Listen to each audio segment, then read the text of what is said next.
In the year 2149, 8 years have passed since a devastating chemical conflict transformed the face of the Earth.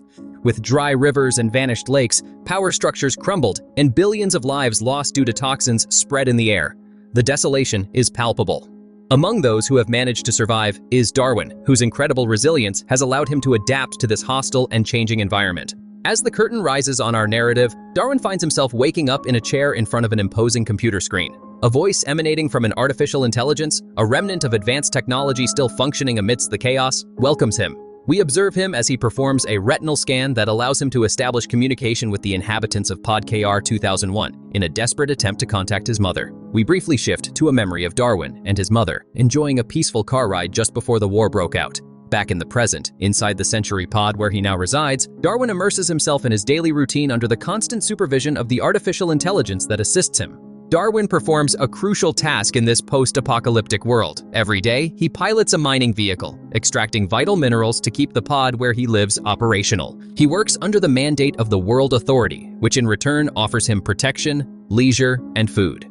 During a break in his arduous workday, Darwin orders his food through a computerized system. Instantly, his lunch appears on a tray beside him. As he savors his meal, a report on the screen continues to highlight the risks of the poisonous air outside, emphasizing its lethality and the strict prohibition against exposure to it. At the end of his work shift, he immerses himself in the virtual world of a video game, where his skill leads him to conquer one victory after another with apparent ease. As the days pass, Darwin begins to feel increasingly trapped in a monotonous and purposeless life, submerged in a lethargy that extinguishes his spirit. The nights are especially difficult, with restless dreams that bring him painful memories of the moments before his father abandoned them, right on the verge of the catastrophe. But his monotony is interrupted one day at work when an unexpected bark catches his attention. Adjusting the external camera, he manages to see a dog on top of a hill, a vision that disappears as quickly as it appeared. The voice of the computer's artificial intelligence calls his attention to his distraction, urging him to keep his focus on his work. Insecure and fearing being replaced, Darwin rushes to apologize. This chance encounter with the dog awakens in Darwin an intense curiosity about the possibility of life beyond the walls that enclose him. That same night, a violent storm rages outside, further disturbing his already troubled sleep. A lightning strike unleashes unforeseen chaos in Darwin's pod, overloading the system and leaving only the backup battery active, which limits its functions to providing basic lighting and air purification. In an attempt to escape or call for help, Darwin presses the emergency button on the door, but receives no response. As the storm subsides, computer systems begin to fail, and the backup battery recalibrates to prioritize only air purification. Eventually, even that residual energy is consumed, and the air purification system shuts down completely.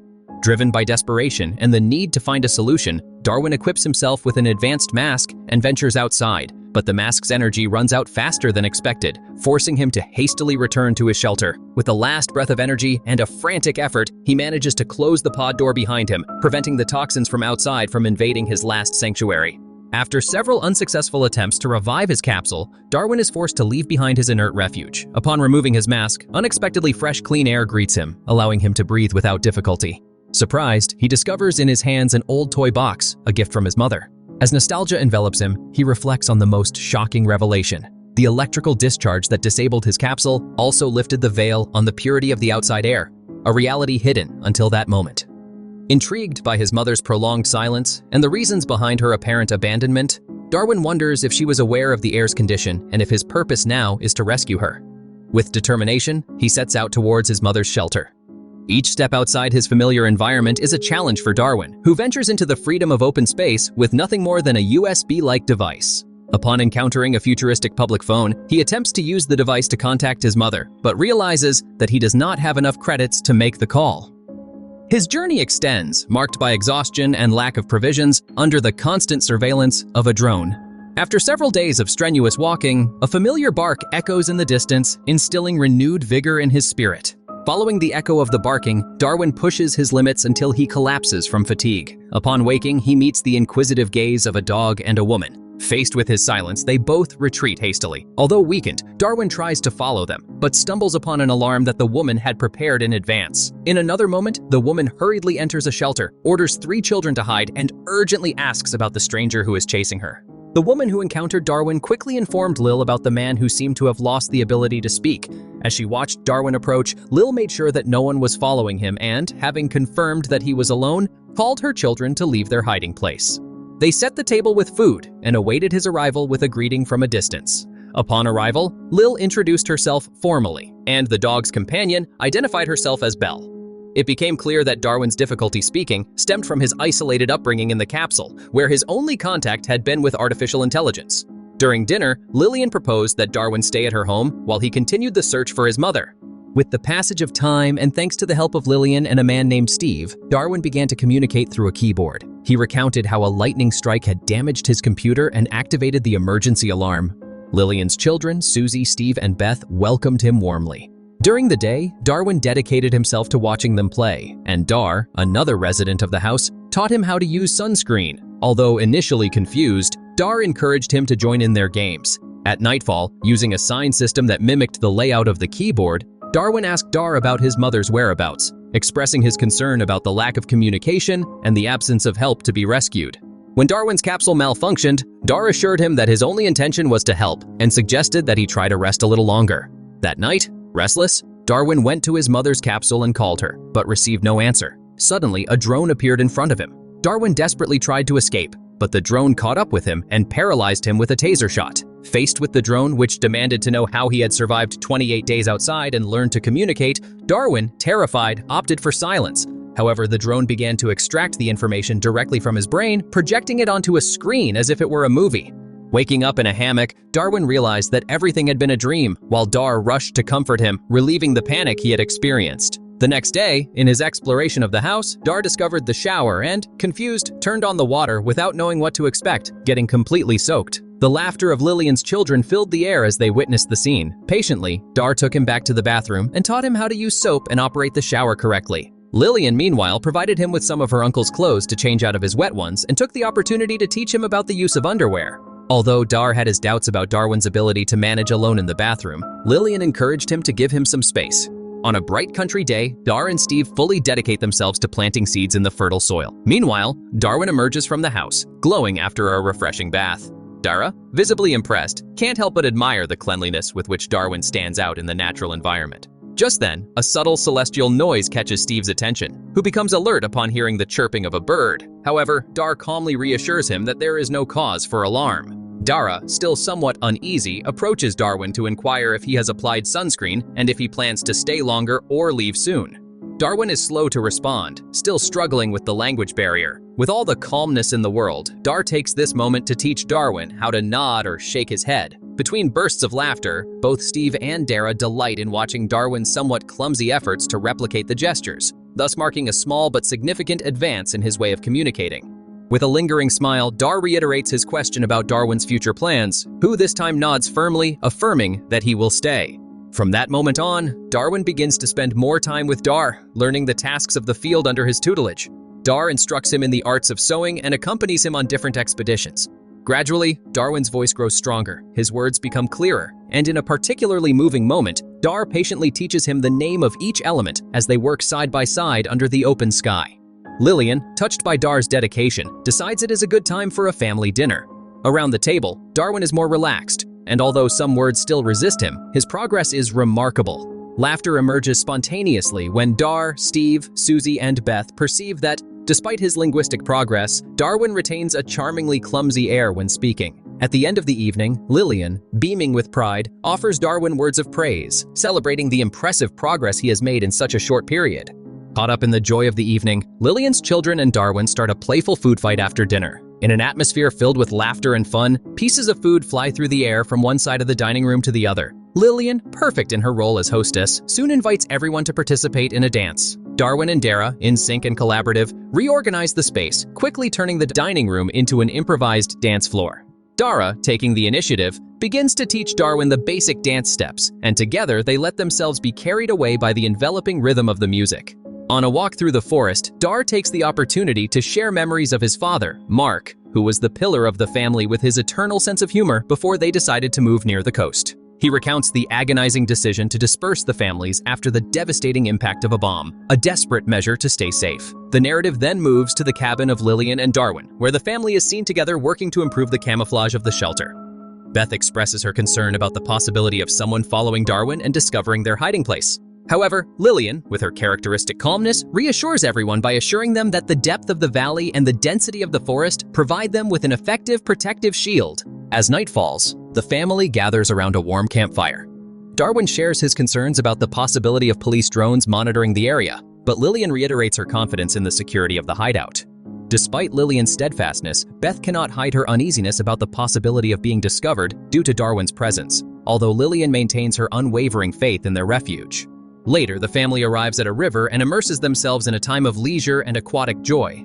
Finally, the narrative focuses on Darwin and Dar, who are lying in a meadow. Dar tells Darwin about the old tradition of people staying together after starting a family instead of separating. He also recalls the moment Steve came into their lives, sharing his initial fear that he, like others, might abandon them one day. In an unexpected turn, Darwin reveals to Dar details about his former work in construction near the forest. He recounts how, while driving a crane truck, the appearance of a mysterious silhouette prompted him to quit his job, a change that eventually led him to meet Dar. Intrigued, Darwin asks Dar if his usual silence had bothered her. However, far from being annoyed, she confesses her love for him, and they share an intense moment of emotional connection. Over time, Darwin and Lillian's family embark on the journey back home. The journey is enlivened with songs and jokes as they cross an area clear of trees. Suddenly, Beth changes the tone of the conversation and asks Darwin to exchange towels. When Darwin refuses, Beth, on an impulse, snatches Steve's towel, unleashing a playful fight between them. During the small confrontation, a piece of red cloth that Beth was carrying falls unnoticed on the road and is forgotten. Shortly after, a drone that had been following their trail appears on the horizon, and Steve, quickly aware of the danger, alerts the family. They immediately hide among the rocks, remaining hidden until the drone moves away. Upon returning to their hideout, Beth blames Darwin for attracting the drone, warning that he could endanger everyone. She proposes that it would be best for him to leave. Lillian, seeking to calm things down, highlights the importance of adapting and facing the reality around them. After discussing it, they decide that the most sensible thing would be to stay in the shelter for a while. Meanwhile, outside, and still affected by recent events, Darwin meets Dar. In a moment of deep reflection, he chooses to share with Dar his impression that what he found in the house seems like something out of a dream, and expresses his concern that his presence could be a risk to her. Touched by having thought that Darwin was different and that he would stay by her side, Dar withdraws, taking with her an overwhelmed heart. At the dawn of the next day, Darwin prepares to begin his departure. Lillian, in an act of solidarity, gives him a working USB that could be used in a public phone, the same type that was shown at the beginning of the film. With a spirit full of promise, Darwin vows to find a shelter similar to Lillian's for his mother once he locates her. From a distance, Dar secretly observes Darwin's preparations to leave. He hugs Lillian, asking her to convey his love to Dar, affectionately bids farewell to Lillian's children, and sets off on his journey to find his mother. Dar sheds tears as she watches Darwin walk away, hiding on a rise so as not to be seen. The scene shifts to Darwin as he continues his journey, calculating that it will take him 2 more days of climbing to reach his mother's shelter. On his ascent, he recalls his old job and an incident in which he was trapped. Upon reaching Area M3009, formerly known as Toronto, he finds a public phone and uses the USB Lillian gave him to send a message to his mother, begging her to open the door for him upon his arrival. When he finally reaches the shelter, he calls for his mother without getting an answer. Unexpectedly, she activates the emergency button and a drone heads towards Darwin. During the interrogation, he remains calm and explains using a keyboard that his presence is due to his mother activating the emergency button. The drone accepts his explanation and allows him to leave. After the drone departs, Darwin persists in calling out to his mother to open the door. After several attempts, she finally relents and lets him in.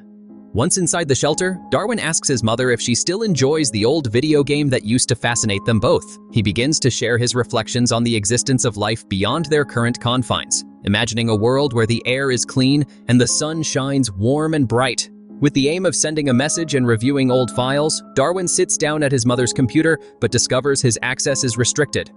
Undeterred, he tries logging in using his own identity and learns that he has been under surveillance since he left his capsule after a lightning strike damaged his equipment. Puzzled by the fact that, despite constant surveillance, no one had tried to stop him, his mother reveals that, in reality, no one was ever directly monitoring him. Before saying goodbye to continue his journey, Darwin receives an unexpected question from his mother. In a moment of nostalgia, she asks him if he ever managed to complete the transmission of the game that meant so much to them both. Drifter poses the question, and Darwin, with a shy smile, reveals that he has reached the paradise level in his favorite video game. He then opens up to Drifter about his mother's plight, describing how she fell victim to the fear instilled by the World Authority. He explains that, like his mother, many others are still trapped in their capsules, despite the fall of the regime. Darwin shares that behind the drones are workers like himself, who are now beginning to claim their freedom. The scene changes to a cliff, a place that holds a cherished memory where Darwin and Dar kissed some time ago. In this place of special significance, Darwin finds Dar waiting for him, fulfilling his promise to return. The scene climaxes with a tender kiss between them, sealing their long-awaited reunion. Darwin confesses the 10 years he spent living under the terror and oppression of rules imposed by distant authorities. He describes fear as a mental battle and emphasizes that he has returned to be part of a new society and to be with Dar, the woman he considers the most beautiful he has ever seen and whom he loves unconditionally. The summary closes with this new chapter in their lives, inaugurating a beginning full of hope and love.